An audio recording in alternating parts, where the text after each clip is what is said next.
जय हिंद सभी साथियों को। तो आज ही हमारा नेक्स्ट लेक्चर होगा रामबाण स्टैटिक जीके का और इसमें से हम 37 नंबर टॉपिक से कवर करेंगे। और यहाँ पे आप पेज नंबर देख सकते हैं 176 होगा, 175 तक हम लास्ट लेक्चर तक कवर कर चुके हैं। ठीक है, तो इस शायद बुक में 232 शायद पेज हैं, तो अभी ज़्यादा नहीं बचा है, लास्ट इसका चल रहा है, तो जल्द से जल्द हम कवर करवाने की कोशिश करेंगे। तो आज हमारे टॉपिक होगा आर्टिकल्स एंड अमेंडमेंट्स, तो इसे हम कवर करेंगे। पीडीएफ की बात करें तो पीडीएफ जो तो आपको टेलीग्राम में मिल जाएगी और टेलीग्राम की लिंक आपको यूट्यूब में दी हुई है, तो वहाँ से आप प्राप्त कर सकते हैं पीडीएफ। बाकी बहुत सारे जो तो दोस्तों की कमेंट आती है इंग्लिश एडिशन को लेकर के, तो इंग्लिश एडिशन इसकी नहीं आई हुई है, मार्केट में अवेलेबल नहीं है, तो इसलिए हम उसको नहीं करा सकते हैं। बाकी फिर आगे का बाद में देखेंगे, तो हम इसे कवर करते हैं बिना टाइम को गंवाए हुए। तो पहला क्वेश्चन हमारा इसमें यह है कि कौन सा अनुच्छेद संघ की कार्यकारी शक्ति के बारे में बताता है। तो अनुच्छेद 53, अनुच्छेद जो 53 है तो वो संघ की कार्यकारी के बारे में बताता है। ठीक है, आगे बात करें, भारतीय संविधान के न्याय के आदर्श किस देश से उधार लिए गए हैं, यानी न्याय का जो है तो सिस्टम कहाँ से लिया गया है, तो यूएसएसआर से। ठीक है, कहाँ से, यूएसएसआर से। आगे क्वेश्चन की बात करें तो अनुच्छेद 171 किससे संबंधित है, तो विधान परिषदों की संरचना से। अगला क्वेश्चन है कौन से अनुच्छेद राज्य के नीति निर्देशक तत्वों से संबंधित है, तो 36 से लेकर के 51 तक। अगला क्वेश्चन है कौन सा अनुच्छेद आत्म आरोपण से संरक्षण यानी स्वयं के खिलाफ मुकदमा खड़ा करने से संरक्षण प्रदान करता है, तो अनुच्छेद 20। आगे बात करें तो भारतीय संविधान के अनुच्छेद 112 के अनुसार प्रत्येक वित्तीय वर्ष में भारत सरकार की अनुमानित प्राप्तियों और व्ययों का विवरण प्रस्तुत करने की जिम्मेदारी किसकी होती है, तो राष्ट्रपति की। अगला क्वेश्चन है कौन सा अनुच्छेद कानून के समक्ष समानता और कानून के समान संरक्षण का अधिकार सुनिश्चित करता है, तो अनुच्छेद 14 है। भारतीय संविधान का कौन सा अनुच्छेद लोकसभा के सदस्य होने की योग्यता निर्धारित करता है, तो अनुच्छेद 84। अगला क्वेश्चन है कौन सा अनुच्छेद यह लागू करता है कि राज्य का कर्तव्य है कि वह कानून बनाते समय नीति निर्देशक तत्वों को लागू करे, तो अनुच्छेद 37 ये चीज बताता है कि जब राज्य कोई कानून बनाए तो वो नीति निर्देशक तत्वों को लागू करे। आगे बात करते हैं तो अरुणाचल प्रदेश के संदर्भ में राज्यपाल को संविधान के किस अनुच्छेद के तहत कानून और व्यवस्था के संबंध में और अपने कर्तव्यों के निर्वहन में विशेष जिम्मेदारी है, तो अनुच्छेद 371 में। ठीक है, अनुच्छेद 371 यच में, यच के तहत इसमें अरुणाचल प्रदेश के बारे में इससे संबंधित है। आगे बात करें तो 11वां मौलिक कर्तव्य किस संशोधन द्वारा जोड़ा गया, तो 86वां संविधान संशोधन 2002 के द्वारा जोड़ा गया। अगला क्वेश्चन है भारतीय संविधान का कौन सा अनुच्छेद यह उल्लेख करता है कि भारत का महान्यायवादी अपनी जिम्मेदारियों के निर्वहन में भारत के सभी न्यायालयों में उपस्थित होने का अधिकार रखता है, तो अनुच्छेद 76 थर्ड जो हो तो ये जो तो प्रावधान करता है कि जो महान्यायवादी होगा वो किसी भी न्यायालय में उपस्थित हो सकता है। आगे बात कर तो भारतीय संविधान का कौन सा अनुच्छेद यह उल्लेख करता है कि भारत का एक सर्वोच्च न्यायालय होगा, तो अनुच्छेद 124 ये बताता है कि एक न्यायालय क्या होगा, सर्वोच्च होगा। भारतीय संविधान का कौन सा अनुच्छेद यह उल्लेख करता है कि राष्ट्रपति या उपराष्ट्रपति के चुनाव से उत्पन्न होने वाले सभी संदेह और विवाद सर्वोच्च न्यायालय द्वारा जांचे और निपटाए जाएंगे और उनका निर्णय अंतिम होगा, तो अनुच्छेद 71 बताता है।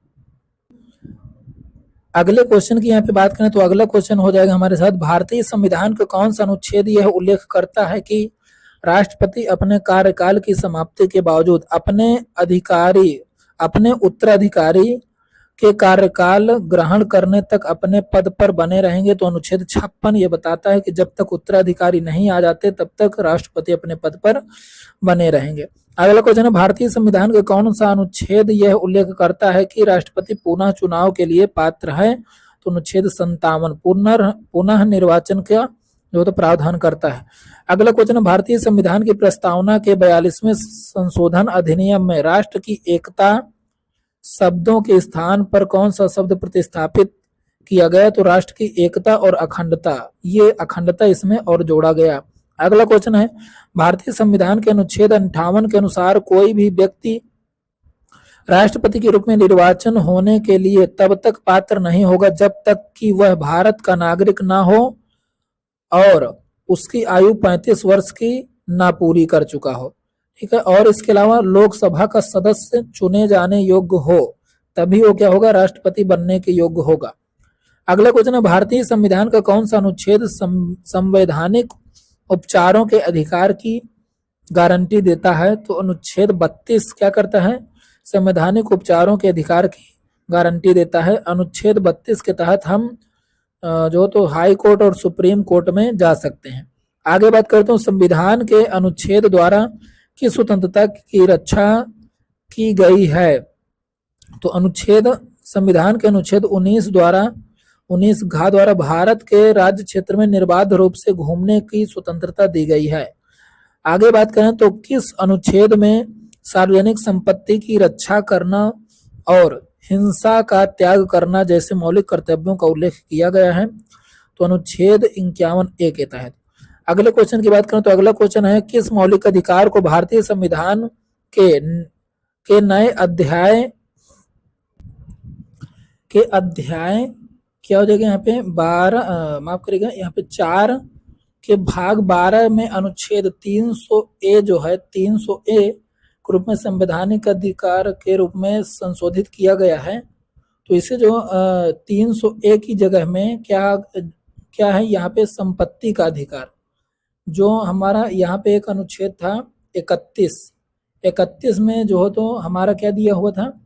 संपत्ति का अधिकार दिया हुआ था। ठीक है, तो यहाँ से हटा करके इसको किसमें, ये जो हमारा मौलिक अधिकार था, तो मौलिक अधिकार को क्या कर दिया गया है? संवैधानिक अधिकार में डाल दिया गया है। ठीक है, संवैधानिक अधिकार का मतलब क्या हो गया कि अब कोई भी व्यक्ति, यदि मौलिक अधिकार होगा तो कोई भी व्यक्ति मनमाना जितना भी मन होगा तो उतनी संपत्ति इकट्ठा करेगा, लेकिन जब संवैधानिक अधिकार होगा तो इसकी एक लिमिटेशन होगी। जब सरकार को लगेगा कि अवैध रूप से धन कमाया जा रहा है तो उस पर बाउंडेशन लगाई जा सकती है। ठीक है, तो आगे बात करें, अगला क्वेश्चन हो जाएगा यहाँ पे, कौन सा अनुच्छेद वाक एवं अभिव्यक्ति की स्वतंत्रता का अधिकार देती है? तो यहाँ पे कौन सा हो जाएगा? अनुच्छेद 19 जो है तो वाक एवं अभिव्यक्ति की स्वतंत्रता का अधिकार देता है। अगला क्वेश्चन हो जाएगा, राज्य के नीति निर्देशक सिद्धांतों में कौन सा अनुच्छेद संबंधित है? तो 36 से लेकर के 51 तक जो है तो क्या है? हमारा राज्य के नीति निर्देशक तत्वों से संबंधित है। आगे यदि हम यहाँ पे बात करें तो अगला क्वेश्चन हमारा हो जाएगा अनुच्छेद माफ करिएगा 1976 में अपनाए गए संविधान में 42वें संविधान संशोधन द्वारा नागरिकों के कितने मौलिक कर्तव्य सूचीबद्ध किए गए हैं? तो 10 मौलिक कर्तव्य सूचीबद्ध किए गए थे। बाकी फिर 11वां मौलिक कर्तव्य जो तो 86वां संविधान संशोधन 2002 के द्वारा जोड़ा गया है। आगे यदि हम बात करें तो भारतीय संविधान के निम्नलिखित अनुच्छेदों में से कौन सा अपने नागरिकों को विभिन्न प्रकार की स्वतंत्रता की गारंटी देता है? तो 19 से 22 के जो अनुच्छेद हैं उनमें स्वतंत्रता की जो है तो गारंटी दी गई है। आगे बात करें तो भारतीय संविधान के किस अनुच्छेद में सर्वोच्च न्यायालय के अधिकार क्षेत्र के विस्तार का उल्लेख किया गया है? तो अनुच्छेद 138 में। अगला क्वेश्चन है, संविधान के अनुच्छेद 243 के अनुसार किसी राज्य का राज्यपाल प्रत्येक 5 वर्ष के लिए वित्त आयोग का गठन करता है।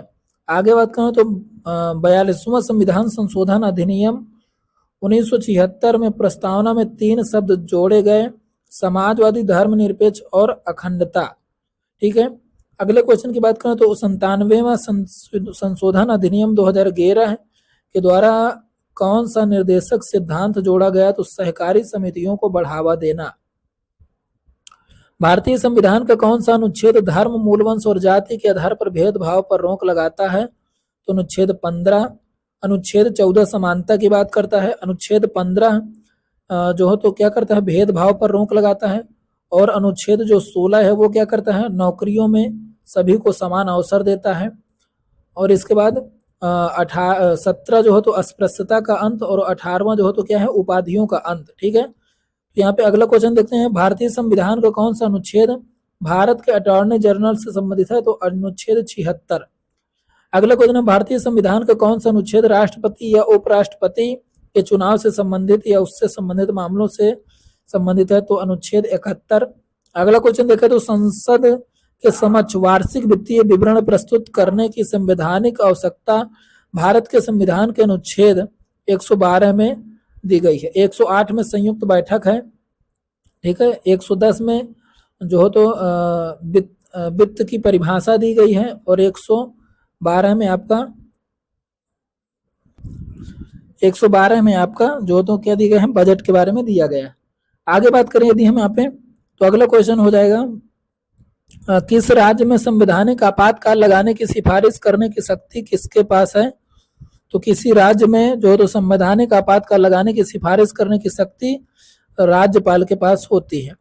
आगे यदि बात करें तो यहाँ पे जो तो अगला क्वेश्चन हो जाएगा, भारत के संविधान का कौन सा अनुच्छेद अस्पृश्यता का अंत करने की बात करता है? तो अनुच्छेद 17 है। अगला क्वेश्चन है, मौलिक कर्तव्यों को भारतीय संविधान के किस अनुच्छेद के तहत परिभाषित किया गया है? तो अनुच्छेद 51A के तहत। अगला क्वेश्चन है, भारत के संविधान का कौन सा अनुच्छेद भारत के उपराष्ट्रपति की स्थिति को अनिवार्य करता है? तो अनुच्छेद 63 में उपराष्ट्रपति के बारे में बताया गया है।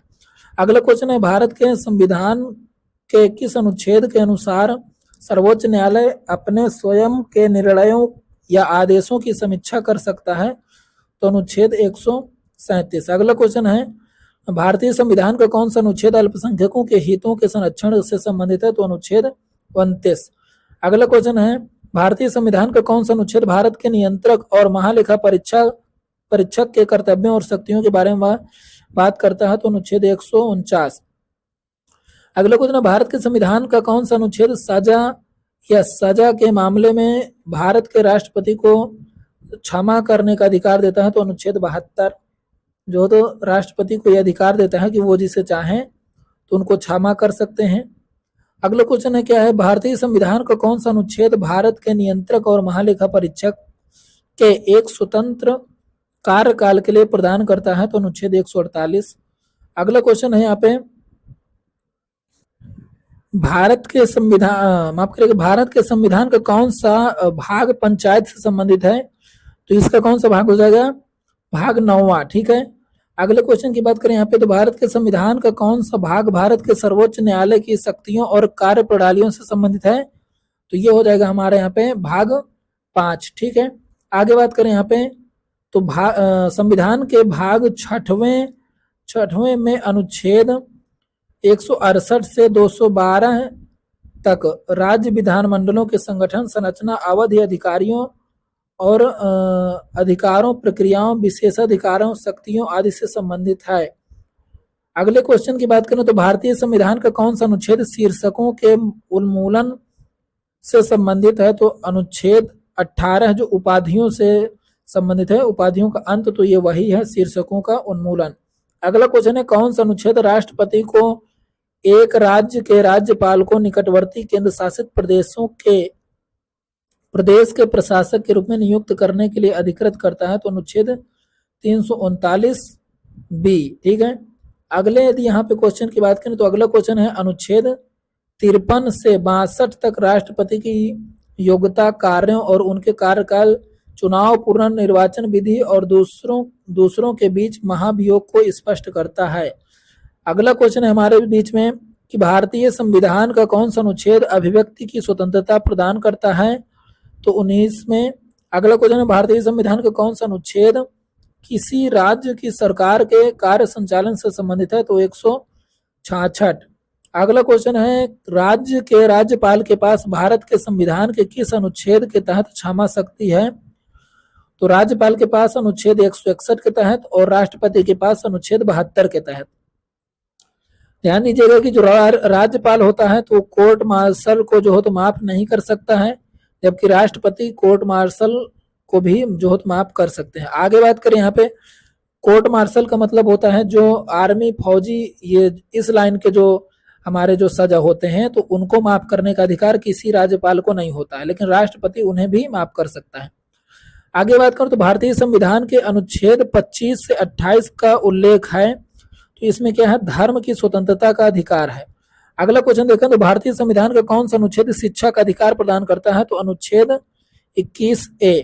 अगले क्वेश्चन की बात करें तो मौलिक कर्तव्य भारतीय संविधान के भाग चौथे के अनुच्छेद 11 से 51A तक सूचीबद्ध है।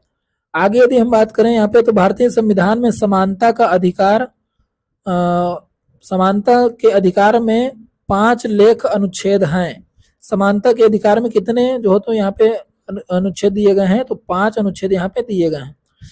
आगे बात करें यहाँ पे तो भारत के संविधान के किस भाग में संघ लोक सेवा आयोग की शक्तियां और कार्य निहित हैं, तो यहाँ पे कौन सा हो जाएगा, यहाँ पे हो जाएगा भाग 14 है। ठीक है, जो संघ और लोक सेवा आयोग यानी संघ और उससे संबंधित जो सेवाएं हैं, तो ये हमारी किस में दी हुई हैं, भाग 14 में दी हुई है। ठीक है, अगले यदि क्वेश्चन की बात करें तो अगला क्वेश्चन है भारत के संविधान के अनुच्छेद 243 के अनुसार पंचायत का अर्थ ग्रामीण क्षेत्र के लिए अनुच्छेद 243 के बी के तहत गठित स्वशासन की संस्था है। स्वशासन का मतलब होता है स्वयं से शासन। ठीक है, अगले क्वेश्चन की बात करें तो भारत के संविधान का कौन सा अनुच्छेद राज्य कार्यपालिका से संबंधित है, तो अनुच्छेद 153 से 167।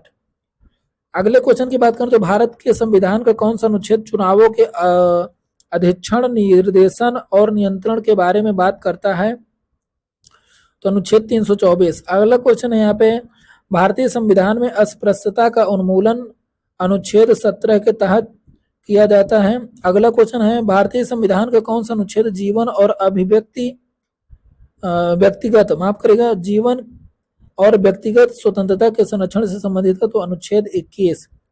आगे बात करें तो आपातकाल के दौरान किन मौलिक अधिकारों को निलंबित नहीं किया जा सकता, तो 20 और 21 को आपातकाल में भी निलंबित नहीं किया जा सकता।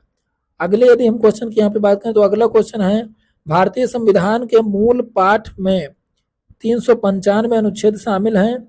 अगला क्वेश्चन भारतीय संविधान का कौन सा अनुच्छेद महाराष्ट्र और गुजरात राज्यों के संबंध में विशेष प्रावधान से संबंधित है, तो अनुच्छेद 371। अगले क्वेश्चन की बात करें तो भारतीय संविधान का अनुच्छेद 76 किससे संबंधित है, तो भारत के महान्यायवादी से।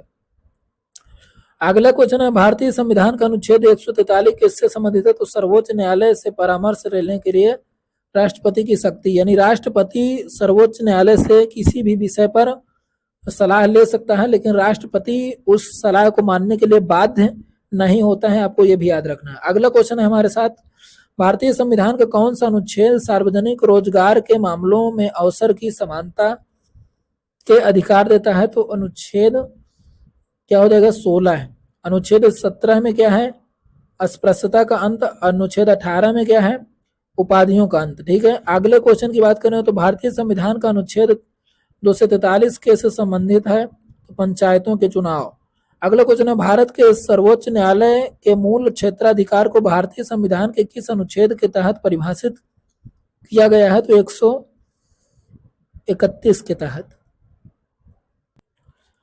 तो अगला क्वेश्चन हमारे साथ क्या हो जाएगा, भारतीय संविधान का कौन सा अनुच्छेद कानून के समक्ष समानता को निर्दिष्टित करता है, तो अनुच्छेद 14 है। अगला क्वेश्चन है संपत्ति के अनिवार्य अधिग्रहण से संबंधित अनुच्छेद को अब भारतीय संविधान से हटा दिए गए हैं। इस अनुच्छेद की संख्या क्या थी, तो 31 थी। अब इसे कहाँ कर दिए गए हैं, तो इसको जो मूल अधिकार था तो उसको क्या कर दिए गए हैं, संवैधानिक अधिकार कर दिए गए हैं, 300A में रख दिए गए हैं। अगला क्वेश्चन भारतीय संविधान के किस अनुच्छेद में कहा गया है कि विधायिका के अवकाश के दौरान राज्यपाल को अध्यादेश जारी करने की शक्ति है, तो 213 में। अगला क्वेश्चन है भारतीय संविधान का अनुच्छेद 26 किससे संबंधित है, धार्मिक मामलों के प्रबंधन की स्वतंत्रता से। अगला क्वेश्चन है भारतीय संसद के पास भारतीय संविधान के किस अनुच्छेद के माध्यम से व्यापार वाणिज्य और समागम पर प्रतिबंध लगाने की शक्ति है, तो 302 के तहत। अगला क्वेश्चन है भारतीय संविधान के किस अनुच्छेद के तहत प्रधानमंत्री मंत्रिपरिषद का प्रमुख होता है, तो अनुच्छेद 74 के तहत। अगला क्वेश्चन है भारतीय संविधान का कौन सा अनुच्छेद हिंदी को संघ की आधिकारिक भाषा के रूप में निर्दिष्टित करता है, तो अनुच्छेद 343। अगला क्वेश्चन है भारतीय संविधान का कौन सा अनुच्छेद राज्यों की परिषद राज्यसभा की संरचना को राज्यसभा की संरचना को निर्दिष्टित करता है? तो अनुच्छेद 80। अगला क्वेश्चन है हमारे सामने यहाँ पे कि भारतीय संविधान के किस भाग में पंचायत से संबंधित प्रावधानों का उल्लेख है? तो अनुच्छेद माफ करिएगा भाग 9 में। ठीक है, किस भाग में जो है तो पंचायतें इससे संबंधित है? तो भाग 9 जो है तो पंचायतों से संबंधित है। अगला क्वेश्चन है यहाँ पे भारतीय संविधान का कौन सा अनुच्छेद कार्यपालिका से न्यायपालिका के पृथककरण की बात करता हूँ? तो अनुच्छेद 50। अगला यहाँ पे भारत के संविधान का कौन सा अनुच्छेद भारत के नियंत्रक एवं महालेखा परीक्षक की लेखा परीक्षा रिपोर्ट से संबंधित है? तो अनुच्छेद 151। अगला क्वेश्चन है भारतीय संविधान का अनुच्छेद 2 नए राज्यों में प्रवेश या स्थापना से संबंधित है। अगला क्वेश्चन है जो भारतीय संविधान के भाग 9 के अंतर्गत आता है तो क्या है? पंचायतें। अगला क्वेश्चन है भारतीय संविधान का कौन सा अनुच्छेद उच्च न्यायालय की रिट से संबंधित है? तो ये 226। अगला क्वेश्चन है भारतीय संविधान के किस, यहाँ पे ध्यान दीजिएगा, जो उच्च न्यायालय जो रिट जारी करता है तो 226 के तहत, और जो उच्चतम न्यायालय यानी जो सुप्रीम कोर्ट करता है तो वो अनुच्छेद 32 के तहत। ठीक है, अगले क्वेश्चन की बात करें तो भारतीय संविधान के किस अनुच्छेद में उल्लेख है कि बाहरी आक्रमण और आंतरिक गड़बड़ी के खिलाफ राज्यों की रक्षा करना केंद्र सरकार का कर्तव्य है? तो 355 में। अगला क्वेश्चन है कौन सा अनुच्छेद संसद के सदस्यों के विशेषाधिकारों से संबंधित है? तो 105। अगला क्वेश्चन है किस अनुच्छेद में कहा गया है कि जनता के सदन और प्रत्येक राज्य की विधानसभा के चुनाव वयस्क मताधिकार के अनुसार होंगे? तो अनुच्छेद 326 में। भारतीय संविधान का कौन सा अनुच्छेद किसी भी सरकारी कार्यालय में रोजगार में भेदभाव का निषेध करता है? तो अनुच्छेद 16 है। अगला क्वेश्चन है भारतीय संविधान का कौन सा अनुच्छेद कारखानों में बच्चों के रोजगार पर रोक लगाता है? तो अनुच्छेद 24। अगला क्वेश्चन है भारत के संविधान का कौन सा अनुच्छेद राज्य सरकार राज्यपाल को अध्यादेश जारी करने का अधिकार देता है? तो ये हो जाएगा 213। अगला क्वेश्चन है कौन सा अनुच्छेद किसी व्यक्ति को गिरफ्तारी और नजरअंदाजी से सुरक्षा प्रदान करता है? तो अनुच्छेद 22। अगला क्वेश्चन है कौन सा अनुच्छेद प्रेस माफ करिएगा कौन सा अनुच्छेद प्रेस की स्वतंत्रता सुनिश्चित करता है? तो अनुच्छेद 19। अगला क्वेश्चन है भारतीय संविधान का कौन सा अनुच्छेद कानून के समक्ष समानता की बात करता है? तो अनुच्छेद 14। अगला क्वेश्चन है किस अनुच्छेद में निर्धारित प्रक्रिया के अनुसार भारतीय संविधान में संशोधन किया जा सकता है? तो अनुच्छेद 368 के तहत। भारतीय संविधान का अनुच्छेद धन विधेयक किससे संबंधित है? तो अनुच्छेद 110 से। अगला क्वेश्चन है भारतीय संविधान के किस अनुच्छेद में समान नागरिक संहिता का उल्लेख है? तो अनुच्छेद 44 में। अगला क्वेश्चन है भारत के संघ लोक सेवा आयोग की स्थापना किस अनुच्छेद के तहत की गई है? तो अनुच्छेद 315 के तहत। यदि हम यहाँ पे अगले क्वेश्चन की ओर बढ़ें तो अगला क्वेश्चन हमारे सामने हो जाएगा यहाँ पे कि भारतीय संविधान के अनुच्छेद 356 के बारे में राज्य राष्ट्रपति शासन लागू करना है। अनुच्छेद 356 में क्या है? तो राज्य में राष्ट्रपति शासन लागू कर। अगला क्वेश्चन है भारतीय संविधान के अनुच्छेद 343 के बारे में आधिकारिक भाषा के रूप में हिंदी। अगला क्वेश्चन है प्रधानमंत्री और भारतीय संघ के अन्य मंत्रियों को भारत के संविधान के अनुच्छेद 75 के तहत राष्ट्रपति द्वारा नियुक्त किया जाता है। अगला क्वेश्चन है भारतीय संविधान भारतीय प्रशासनिक सेवा और भारतीय पुलिस सेवा को संसद द्वारा बनाई गई सेवाएं माना जाता है? तो अनुच्छेद 312 के तहत। अगला क्वेश्चन है भारत के संविधान का कौन सा अनुच्छेद राष्ट्रपति के चुनाव के तरीके से संबंधित है? तो अनुच्छेद 55। अगला क्वेश्चन है भारतीय संविधान का कौन सा अनुच्छेद अल्पसंख्यकों को शैक्षिक संस्था की स्थापना और प्रशासन का अधिकार देता है? तो अनुच्छेद 30। अगला क्वेश्चन है भारत के संविधान का अनुच्छेद 324 चुनाव आयोग को संसद और राज्य विधानमंडल के चुनावों की निगरानी करने की शक्ति देता है। अगला क्वेश्चन है भारत के संविधान का कौन सा अनुच्छेद भारत के राष्ट्रपति के महाभियोग के प्रावधानों के बारे में बात करता है? तो अनुच्छेद 61। अगला क्वेश्चन है भारत के संविधान का कौन सा अनुच्छेद अंतरराष्ट्रीय शांति और सुरक्षा को बढ़ावा देने के लिए राज्य के नीति निर्देशक सिद्धांत को बताता है तो अनुच्छेद 51। अगला क्वेश्चन है, भारतीय संविधान का कौन सा अनुच्छेद मानव तस्करी और जबरन श्रम पर रोक लगाया है? तो अनुच्छेद 23 में। भारतीय संविधान का कौन सा अनुच्छेद? तो अनुच्छेद 23 जो है तो इसके द्वारा रोक लगाया गया है। अगला क्वेश्चन है, भारतीय संविधान के किस अनुच्छेद में शोषण के खिलाफ लिखा गया है? तो 23 से 24। अगला क्वेश्चन है, किस अनुच्छेद के तहत भारत के प्रत्येक नागरिक को स्वास्थ्य और अधिकार दिया गया है? तो अनुच्छेद 21। अगला क्वेश्चन है, भारतीय संविधान का कौन सा अनुच्छेद विभिन्न आधारों पर किसी भी भारतीय नागरिक के खिलाफ भेदभाव से संबंधित है? तो अनुच्छेद 15। अगला क्वेश्चन है, कौन सा अनुच्छेद भारत के जम्मू और कश्मीर राज्य से संबंधित है? तो अनुच्छेद 370। अगला क्वेश्चन है, पिछड़ा वर्ग आयोग के लिए राष्ट्रीय आयोग का गठन भारत के संविधान 338 बी के अनुच्छेद को सम्मिलित करके किया गया था। अगला क्वेश्चन है, भारत के संविधान का कौन सा अनुच्छेद धर्म की स्वतंत्रता के अधिकार की गारंटी देता है? तो अनुच्छेद 25 से 28 तक। अगला बात करें तो भारतीय संविधान के किस अनुच्छेद में मंत्री परिषद सामूहिक रूप से लोकसभा के प्रति उत्तरदायी होगी? तो अनुच्छेद 75। अगले पॉइंट की ओर यदि हम बढ़ें तो अगला यहाँ पे हमारा संशोधन। तो संशोधन यदि हम देखेंगे यहाँ पे तो 73वें और 74वें संशोधन के अनुसार भारत में 3 स्तरीय सरकारी प्रणाली है। तो कितने स्तरीय है? 3 स्तरीय। ठीक है। अगले पॉइंट की बात करें तो भारतीय संविधान के 42वें संशोधन अधिनियम 1976 ने संविधान की प्रस्तावना में किसे जोड़ा है? तो सेकुलर शब्द जोड़ा गया है। ठीक है।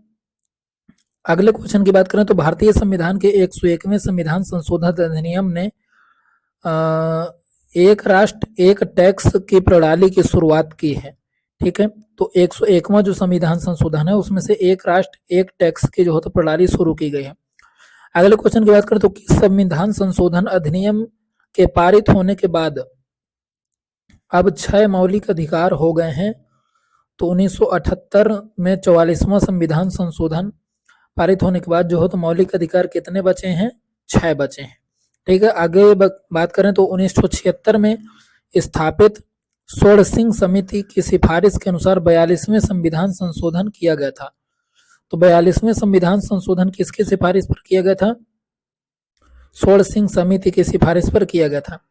अगले क्वेश्चन की बात करें तो किस संविधान संशोधन ने 6 से 14 वर्ष के बच्चों को अनिवार्य शिक्षा प्रदान की है? तो 86वां संविधान संशोधन 2002। ठीक है। ये भी आपको याद रखना। आगे बात करें यदि हम निम्नलिखित कर्तव्य माता पिता या अभिभावक को अपने बच्चों या अपने वार्ड को शिक्षा के अवसर प्रदान करने के लिए 86वें संविधान संशोधन 2002 पारित किया गया था। आगे यदि हम बात करें तो भारतीय संविधान के 104वें संशोधन वर्ष 2020 ने अनुसूचित जाति एवं अनुसूचित जनजाति को आरक्षण प्रदान किया गया है। ठीक है। अगले क्वेश्चन की बात करें तो अगला क्वेश्चन है, किस संविधान संशोधन अधिनियम ने भारतीय संविधान में शिक्षा के अधिकार को जोड़ा है? तो 86वां संविधान संशोधन ने जोड़ा है। अगले क्वेश्चन की बात करें तो भारतीय संविधान में कौन सा संशोधन केंद्र शासित प्रदेश के लिए उच्च न्यायालयों के अधिकार क्षेत्र के विस्तार से संबंधित है? तो 7वां संविधान संशोधन केंद्र शासित प्रदेश के लिए उच्च न्यायालयों के अधिकार क्षेत्र के विस्तार से संबंधित है। ठीक है।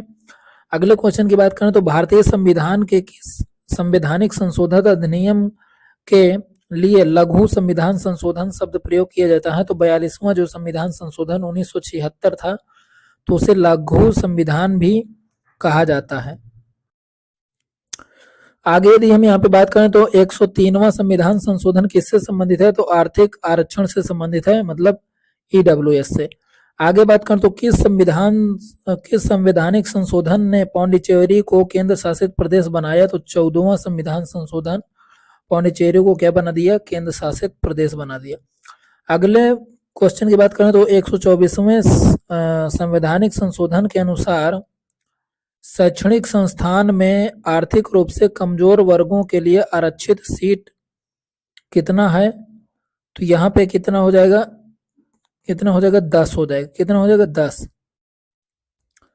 तो यहाँ पे आंसर क्या हो जाएगा? 10% का रिजर्वेशन दिया गया था, ठीक है। लेकिन यहाँ पे थोड़ा सा आंसर में आप इसको थोड़ा सा याद रखना है कि यहाँ पे ये जो शब्दावली लिखी हुई है संवैधानिक संशोधन, तो ये यहाँ पे आगे क्या होना चाहिए? संवैधानिक संशोधन विधेयक, क्योंकि ये 124वां संविधान संशोधन नहीं हुआ था, ये विधेयक है। 124वां विधेयक आया था, लेकिन रियल में देखा जाए तो ये कौन सा संशोधन है? 103वां संविधान संशोधन, ठीक है। तो इस चीज को आपको थोड़ा सा याद रखना है। यहाँ पे आगे यदि हम यहाँ पे बात करें तो अगला क्वेश्चन हमारा हो जाएगा यहाँ पे, किस संविधान संशोधन अधिनियम ने भारत के संविधान में मौलिक अधिकार के रूप में 21A डाला? तो 86वें संविधान संशोधन में मौलिक अधिकार 21A डाला, और इसी 21A में हमें जो हो तो बताया गया है कि जो 6 वर्ष से 14 वर्ष के जो बच्चे हैं इनकी जो हो तो शिक्षा अनिवार्य है, ठीक है।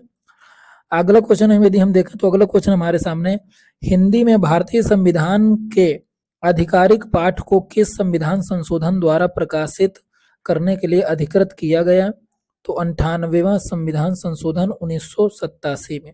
अगले क्वेश्चन की बात करें तो भारतीय संविधान में 100वां संशोधन प्रदान करता है, तो क्या प्रदान करता है? भारत द्वारा क्षेत्रों का अधिग्रहण और बांग्लादेश को कुछ क्षेत्रों का हस्तांतरण, मतलब कुछ जमीन जो बांग्लादेश की भारत के पास है और भारत की जो बांग्लादेश के पास है, इसको एक्सचेंज किया गया, ठीक है, 100वें संविधान संशोधन द्वारा। आगे यदि हम बात करें तो भारत के संविधान में किस संशोधन के तहत चुनाव के बाद किसी अन्य पार्टी के लिए विवर्तन अवैध है? तो ये कौन सा हो जाएगा? 52वां संविधान संशोधन। आगे यदि हम बात करें तो 1985 में किए गए भारतीय संविधान में 52वां संविधान संशोधन में कौन से सुधार किए गए थे? तो दल बदल विरोधी जो तो कानून लाया गया था। अगले क्वेश्चन की बात करें तो भारतीय संविधान के किस संशोधन ने दिल्ली को राष्ट्रीय राजधानी क्षेत्र का दर्जा दिया है? तो 69वां संविधान संशोधन के द्वारा। आगे बात करें तो 73वें संविधान संशोधन अधिनियम के अनुसार पंचायत का कार्यकाल कितना होता है? तो 5 वर्ष होता है। अगला क्वेश्चन है, भारत के संविधान में किस संशोधन के तहत वस्तु एवं सेवा कर लगाया गया था? तो 101वां संविधान संशोधन, जीएसटी की बात हो रही है। आगे बात करें तो भारतीय संविधान के 89वें संशोधन अधिनियम 2003 ने किस आयोग की स्थापना की? तो राष्ट्रीय अनुसूचित जाति आयोग की स्थापना की। आगे बात करें हमारा तो यहाँ पे भारतीय संविधान के 71वें संशोधन में कोंकणी, मणिपुरी और नेपाली भाषा को 8वीं अनुसूची में शामिल किया गया। अगला क्वेश्चन है, भारतीय संविधान के प्रथम संशोधन अधिनियम 1951 द्वारा कौन सी अनुसूची जोड़ी गई? तो 9वीं अनुसूची जोड़ी गई। भारतीय संविधान में समाजवादी, धर्मनिरपेक्ष, अखंडता, गणराज्य शब्द जोड़े गए तो 1976 में 42वां संविधान संशोधन, जिसको लघु संविधान भी कहते हैं। आगे बात करें तो संविधान संशोधन अधिनियम द्वारा लोकसभा की सीटों की संख्या 225 से बढ़ाकर 245 कर दी गई। 31वें संविधान संशोधन अधिनियम 1973 के द्वारा। आगे बात करें तो भारत में संविधान में पहला संशोधन कब किया गया? तो 1951 में किया गया। 9वीं अनुसूची जोड़ी गई जो तो जमीन वगैरह से संबंधित थी, ठीक है। आगे यदि हम बात करें तो संपत्ति का अधिकार भारत के संविधान में किस संशोधन द्वारा मौलिक अधिकारों की सूची से हटा दिया गया था? तो 42वें संविधान संशोधन के द्वारा उसको मौलिक अधिकार से हटा करके संवैधानिक अधिकार में रख दिया गया था। अगला क्वेश्चन हमारे सामने यहाँ पे, निम्नलिखित में से कौन सा सही सुमेलित है? तो अनुच्छेद 19 जी, शांतिपूर्वक और बिना हथियार के एकत्र होना का अधिकार। 19 जी में 19A में भाषण और अभिव्यक्ति की स्वतंत्रता का अधिकार। अगला यहाँ पे दिया है अनुच्छेद 19E में संघ बनाने का अधिकार। अनुच्छेद 19B में कोई भी पेशा अपनाने का अधिकार। तो यहाँ पर क्या पूछा है? सही सुमेलित है, तो यहाँ पर बी नंबर 19A में भाषण एवं अभिव्यक्ति की स्वतंत्रता का अधिकार, ये पूरी तरीके से सही है। अगले टॉपिक पे बढ़ें तो यहाँ पे हमारा हो जाएगा अनुच्छेद, यहाँ पे क्विक रिमाइंडर की बात हो रही है, और यहाँ पे हम देख लेते हैं जल्दी से। अनुच्छेद की बात कर रहे हैं। भाग 1 में संघ एवं उसका राज्य क्षेत्र 1 से 4 तक दिए गए हैं, अनुच्छेद हैं इसमें भाग 1 में। तो अनुच्छेद 1 क्या कहते हैं? भारत और राज्यों का संघ होगा, भारत अर्थात राज्यों का संघ। अनुच्छेद बी, राज्यों का प्रवेश या स्थापना, नए राज्यों का। अनुच्छेद 3 में क्या है? नए राज्यों का निर्माण और वर्तमान राज्यों की क्षेत्र सीमाओं का या नामों में परिवर्तन कर सकते हैं, ठीक है। दूसरे और तीसरे अनुच्छेद में अंतर यह है कि जैसे हम किसी राज्य को बाहरी क्षेत्र से यदि प्राप्त करते हैं फिर उसमें शामिल करते हैं तो दूसरे अनुच्छेद में आता है, और जो राज्य, जो पूरा एरिया हमारे भारत का है उसी में से यदि हम सीमा को इधर उधर करके एक नए राज्य का निर्माण करते हैं, उसका नाम परिवर्तित करते हैं, तो ये हमारा अनुच्छेद 3 में आता है। जैसे सिक्किम की बात करें तो सिक्किम पहले भारत का हिस्सा नहीं था, उसको शामिल किया गया, तो ये अनुच्छेद 2 के तहत है, ठीक है। लेकिन जैसे आंध्र प्रदेश से हमारा तेलंगाना बनाया गया तो ये क्या हो जाएगा? अनुच्छेद 3 के अंतर्गत हो जाएगा। आगे भाग 2 की बात करें तो नागरिकता है, और नागरिकता में 5 से 11 तक के में बताया गया है। अनुच्छेद 5 में संविधान के प्रारंभ पर नागरिकता, जब संविधान प्रारंभ हुआ उस समय पर नागरिकता की क्या जो तो गतिविधियां थी। आगे बात करें तो अनुच्छेद 6 में भारत में प्रवास करने वाले कुछ व्यक्तियों के नागरिकता के अधिकार, जो भारत में रह रहे हैं उनके लिए नागरिकता कैसे रहेगी। आगे बात करें तो अनुच्छेद 9 में किसी विदेशी राज्य की नागरिकता अर्जित करने वाले व्यक्तियों का नागरिकता छीनना। अनुच्छेद 9 बताता है कि यदि कोई व्यक्ति विदेश में रहने लगता है तो उसकी नागरिकता कैसे छिन जाती है, ठीक है। भाग 3 में क्या दिया है? मौलिक अधिकार, और ये 12 से 35 तक दिए गए हैं। तो अनुच्छेद 14 में क्या है? विधि के समक्ष समानता। जो तो 15 में क्या है? धर्म, मूल, जाति, लिंग, जन्म के आधार पर कोई भेदभाव नहीं करेगा, 15 में दिया है। 16 में क्या दिया है? सार्वजनिक रोजगार के अवसर की समानता, नौकरियों में जो समानता का भाव हो वो 16 के तहत आता है। और जो 17 है तो उसमें अस्पृश्यता का अंत, छुआछूत, ये सारी चीजों से जो तो छुटकारा दिलाना। यदि हम अनुच्छेद 18 की बात करें तो यहाँ पे 18 छोड़ दिया है, वो भी काफी इंपॉर्टेंट है। तो 18 में दिया है उपाधियों का अंत, ठीक है। अनुच्छेद 19 में क्या है? कुछ अधिकारों के संरक्षण, जैसे भाषण, अभिव्यक्ति की स्वतंत्रता, कहीं पे व्यापार करने की स्वतंत्रता, रहने की स्वतंत्रता, बोलने की स्वतंत्रता, सोने की स्वतंत्रता, ये सारी चीजें हैं हमारी 19 के तहत दी गई हैं। 21 में क्या दिया गया है? जीवन और व्यक्तिगत स्वतंत्रता का संरक्षण। 21A में शिक्षा का अधिकार, यही 86वां संविधान संशोधन 2002 के तहत जोड़ा गया था इसे। अनुच्छेद 22 की बात करें तो गिरफ्तारी और नजरबंदी के मामले में संरक्षण, ठीक है। यदि कोई हमें गिरफ्तार करता है तो उससे हमारा क्या संरक्षण हो सकता है, वो चीज बताई गई है। 23 में क्या है? मानव दुर्व्यवहार, बलात् श्रम पर निषेध, मतलब कोई भी जबरन काम नहीं करवा सकता, या कहीं पर जैसे जो तो कोयला खदान है यहाँ पर है तो बंधुआ मजदूर, ये सारी चीजों से सुरक्षा करता है। आगे यदि हम बात करें तो अनुच्छेद 25 यहाँ पर दिया हुआ है। अनुच्छेद 24 भी इंपॉर्टेंट है, उसको भी आप याद रखेंगे। अनुच्छेद जो 24 है तो उसमें क्या दिया हुआ है? अनुच्छेद जो 24 है तो उसमें से दिया हुआ है कि जो 14 वर्ष से कम आयु का जो बच्चा होगा तो उसे किसी भी जो हो तो जोखिम भरे काम में सम्मिलित नहीं किया जा सकता है। जैसे खदानों वगैरह में 14 वर्ष से छोटे बच्चों को शामिल नहीं किया जा सकता है। 25 में क्या दिया है? अंतरात्मा की स्वतंत्रता और धर्म के स्वतंत्र रूप से पालन, आचरण और प्रचार करने की स्वतंत्रता दी गई है अनुच्छेद 25 में। 29 में दिया हुआ अल्पसंख्यकों के हितों का संरक्षण। 30 में दिया हुआ है अल्पसंख्यकों को शैक्षणिक संस्थान की स्थापना और प्रशासन का अधिकार। अनुच्छेद 32 में मौलिक अधिकारों के प्रवर्तन के लिए संवैधानिक उपचार। इसी अनुच्छेद के तहत जो हमारा सुप्रीम कोर्ट है वो 5 प्रकार की रिट जारी कर सकता है, और इसी अनुच्छेद को बाबा साहब अम्बेडकर ने संविधान की आत्मा कहा है, अनुच्छेद 32 को, ठीक है। तो मैं कुछ पॉइंट बताते जा रहा हूँ, बाकी जो हो तो आपको जहां से भी पढ़े हो वहां से पूरी चीजें सारी डिस्कस करना है। आगे बात करते हैं तो भाग चौथे की बात करते हैं। तो यहाँ पर दिया है राज्य के नीति निर्देशक तत्व। नीति निर्देशक तत्व का अर्थ क्या है? जो राज्य जो नीतियां बनाएगा वो सारी चीजें इसमें से दी हुई हैं, तो किस प्रकार की नीतियां बनाएगा, ठीक है। राज्य का मतलब क्या होता है? देश, ठीक है। तो जो पॉलिटिकल भाषा होती है तो उसमें देश नहीं कहा जाता है। देश एक भावनात्मक, राष्ट्र और देश जो हो तो भावनात्मक शब्द है। इसमें क्या बोला जाता है? राज्य बोला जाता है, ठीक है। तो आगे यदि हम बात करें तो अनुच्छेद 36 नीति निर्देशक तत्वों की परिभाषा, अनुच्छेद 37 नीति निर्देशक तत्वों का अनुपालन। आगे यदि हम बात करें यहाँ पे तो अगला पॉइंट है हमारे सामने अनुच्छेद 39 में राज्य के कुछ नीतियों का पालन करेगा। ग्राम पंचायतों का संगठन और समान सिविल संहिता अनुच्छेद 44 में दी गई है। यदि हम आगे बात करें यहाँ पे तो 4A की बात करें तो यहाँ पे अनुच्छेद 51A जोड़ा गया है जिसमें नागरिकों के मूल कर्तव्य जो तो दिए गए हैं, ठीक है।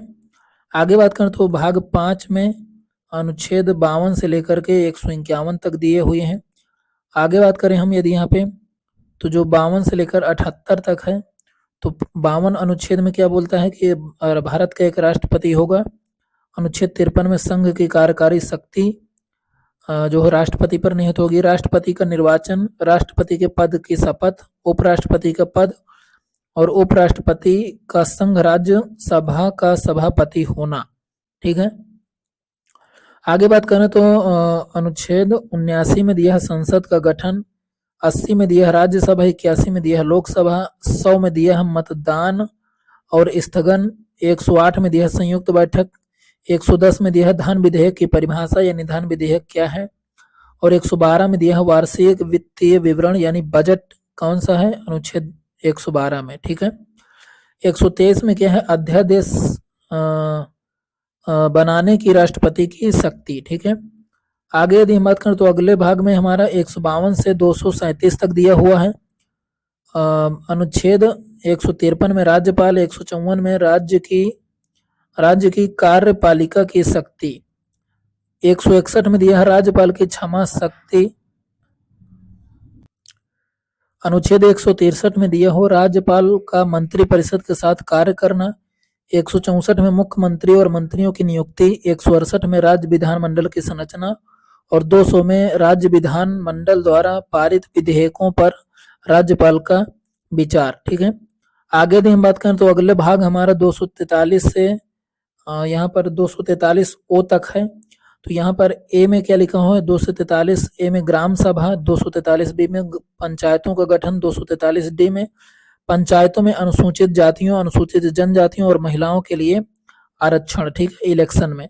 आगे बात करें तो नगर पालिका की बात करें तो 243 पी से 243 जेड जी तक दिया हुआ है। 243 क्यू में नगर पालिकाओं का गठन, 243 आर में नगर पालिकाओं की संरचना, 243 एस में नगर पालिकाओं की समितियां, 243 टी में अनुसूचित जातियों, अनुसूचित जनजातियों और महिलाओं के लिए आरक्षण, ठीक है। अगला भाग जो हमारा है तो 264 से 300 ए तक है। वित्तीय संपत्ति अनुबंध और वाद का बारे में बात किया गया है। 265 में कर केवल विधि द्वारा लगाए जा सकते हैं, ठीक है। आगे यदि बात करें तो 280 में क्या है? वित्त आयोग की बात की गई है। 300 ए में संपत्ति का अधिकार जो तो बताया गया है। आगे बात करें तो 312 में अखिल भारतीय सेवाएं, 315 में संघ लोक सेवा आयोग और राज्य लोक सेवा आयोग के बारे में बताया गया है। सिविल सर्विसों के बारे में यहाँ पे चर्चा की गई है, ठीक है। आगे बात करें तो आपात उपबंध, 352 में राष्ट्रीय आपातकाल, 356 में राज्य में आपातकाल राष्ट्रपति शासन जिसे कहते हैं। यदि किसी राज्य में लग रहा है तो उसको राष्ट्रपति शासन बोला जाता है। और 360 में वित्तीय आपातकाल के बारे में चर्चा की गई है। 368 के बारे में बात करें तो संविधान संशोधन की प्रक्रिया दी गई है कि किस प्रकार से संशोधन करना है। संशोधनों की बात करें तो पहला संशोधन है 1951 में अनुच्छेद 15 और 19 में संशोधन करके भूमि सुधार कानून को न्यायिक समीक्षा से बाहर रखा जाए और भाषण की स्वतंत्रता पर कुछ प्रतिबंध लगाए गए। चौथा संशोधन में क्या दिया है? 1955 में हुआ था अनुच्छेद 31 और 31 आई में संशोधन, संपत्ति के अधिकार पर प्रतिबंध और भूमि सुधार कानूनों की वैधता सुनिश्चित की गई। आगे बात करें तो 7वां संविधान संशोधन 1956, राज्य का पुनर्गठन, भाषाई आधार पर राज्यों का पुनर्गठन और केंद्र शासित प्रदेशों का निर्माण। 22वां संविधान संशोधन 1969 नागल और मणिपुर के संबंध में विशेष उपबंध। 24वां संविधान संशोधन 1971 अनुच्छेद 13 और 368 में संशोधन। संसद को संवैधानिक संशोधन का अधिकार दिया गया है। यदि हम यहाँ पे आगे बात करें, आगे बढ़े, तो अगला हमारा पॉइंट हो जाएगा यहाँ पे कि पंचायत 25वां संविधान संशोधन 1971 अनुच्छेद 31C में संशोधन। क्या संशोधन किए गए? समाजवादी नीतियों को लागू करने के लिए संपत्ति के अधिकार पर और अधिक प्रतिबंध। 42वां संविधान संशोधन 1976 मौलिक कर्तव्य और नीति निदेशक तत्वों का विस्तार। संविधान की प्रस्तावना में समाजवादी धर्मनिरपेक्ष शब्द जोड़े गए। न्यायपालिका की स्वतंत्रता को सीमित किया गया और मौलिक कर्तव्यों का प्रावधान जोड़ा गया। आगे यदि हम बात करें तो 44वां संविधान संशोधन 1978 राष्ट्रपति शासन और आपातकाल के प्रावधानों में संशोधन। अनुच्छेद 352 में संशोधन और संपत्ति के अधिकार को मौलिक अधिकार से हटा दिया गया। 52वां संशोधन 1985 दल बदल विरोधी कानून। संसद और विधानसभाओं में दल बदल को रोकने के लिए प्रावधान। आगे बात करें तो 63वां संशोधन 1989 राष्ट्रीय राजधानी क्षेत्र दिल्ली का विधानसभा का गठन। दिल्ली को विशेष राज्य का दर्जा। आगे बात करें तो 73वां संशोधन 1992 में पंचायती राज संस्थाओं का सख्तीकरण किया गया। पंचायतों को संवैधानिक दर्जा दिया गया और त्रिस्तरीय पंचायत व्यवस्था की स्थापना की गई। 74वां संविधान संशोधन 1992 नगर पालिका संस्थाओं का सशक्तिकरण। नगर पालिकाओं को संवैधानिक दर्जा और त्रिस्तरीय नगर पालिका व्यवस्था की स्थापना की गई। 86वां संविधान संशोधन 2002 शिक्षा का अधिकार दिए गए। 6 से 14 वर्ष के बच्चों को अनिवार्य और मुफ्त शिक्षा दी गई। 96वां संविधान संशोधन 2011 अनुसूचित जातियों एवं जनजातियों की सूची में संशोधन किया गया। आगे बात करें तो 101वां संविधान संशोधन 2016 जीएसटी को लागू किया गया। आगे बात करें तो 103वां संविधान संशोधन 2019 आर्थिक रूप से कमजोर वर्ग ईडब्ल्यूएस के लिए 10% आरक्षण जो बनाया गया। शैक्षिक संस्थाओं और सरकारी नौकरियों में आरक्षण। 114वां संविधान संशोधन 2021 114वां संविधान संशोधन 2021 यहाँ पे माफ करिएगा 14वां नहीं है, 104वां संविधान संशोधन है, तो इसको आप थोड़ा सा ध्यान दीजिएगा। राष्ट्रीय राजधानी क्षेत्र दिल्ली के लिए विशेष प्रावधान किए गए। ठीक है, तो यहाँ पर हमने 182 पेज नंबर तक किया, बाकी अगले हम नेक्स्ट लेक्चर में कवर करेंगे। तो यदि आपको वीडियो पसंद आया हो तो इसको सपोर्ट करें। चैनल आपका ही है, आपको इसको जल्दी से जल्दी बढ़ाना है ताकि हमें भी थोड़ा सा मोटिवेशन फील हो। बाकी पीडीएफ की बात करें तो टेलीग्राम में मिल जाएगी, टेलीग्राम का लिंक यूट्यूब में दिया हुआ है। ठीक है, तो आज के लिए इतना ही। जय हिंद, जय भारत।